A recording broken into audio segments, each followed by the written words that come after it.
ल सुरुमा लेखौँ त हाजिने मासिते भनेको चुलाक माछाले भने हो क्या त्यो लेखिहालौँ त।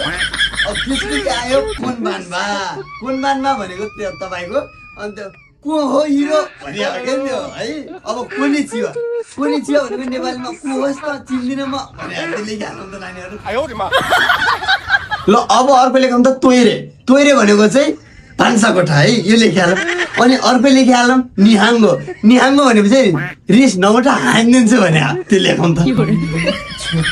सर जापानको पैसालाई के भनिन्छ? ए जापानको पैसालाई तपाईँको भारू, नेपालको पैसालाई नेहरू, जापानकोलाई भारू। अनि सर यो जापानको 100 रुपियाँको यहाँ नेपाली कति हुन्छ? ए जापानको 100को तपाईँको यहाँको 160 रुपियाँ हुन्छ। ल अब लामा चाक्ला कुरा नगरौँ, अब लेखिहालौँ त। अर्को मिनिङ तपाईँ कोदोसी मतलब कोदो, अब आतासी मतलब अदुवा, अब तपाईँको गाकुसी मतलब तपाईँको गाई आयो।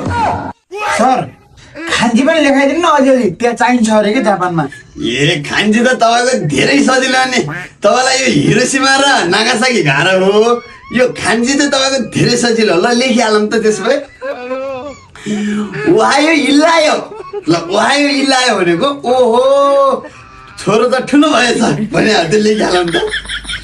निम्डा भनेको तपाईँको बुका लिन्डालाई भन्छन् क्या निम्डा। अब अर्को लेख्यो डेजरस टेलमी, त्यो भनेको जस्ट टेलमी मलाई भन भने हर्तबुजका ओ कुनै सी ओलु ओ यो भनेको त oh my god what the fuck भने आयो। ल अर्को लेखिहालौँ त। ल ओहायो गोजाई मासिन तेरुनु, त्यो भनेको त तपाईँको भात छिटो हाल न बुढी, मलाई अफिस जान ढिला भयो भने लेखिहालौँ त। खान्छ त झन् सजिलो छ नि। ल त्यसले अर्को एउटा लेख्यो त। ल लास्ट एउटा दामी छ आजको लागि यति नै। नानी त तानी इकु यो लेखौँ त। यो भनेको चाहिँ तपाईँको तिम्रो छोरी नानी कति चुली भाइ नाम के राखिदियो इकु भने हो क्या त्यो।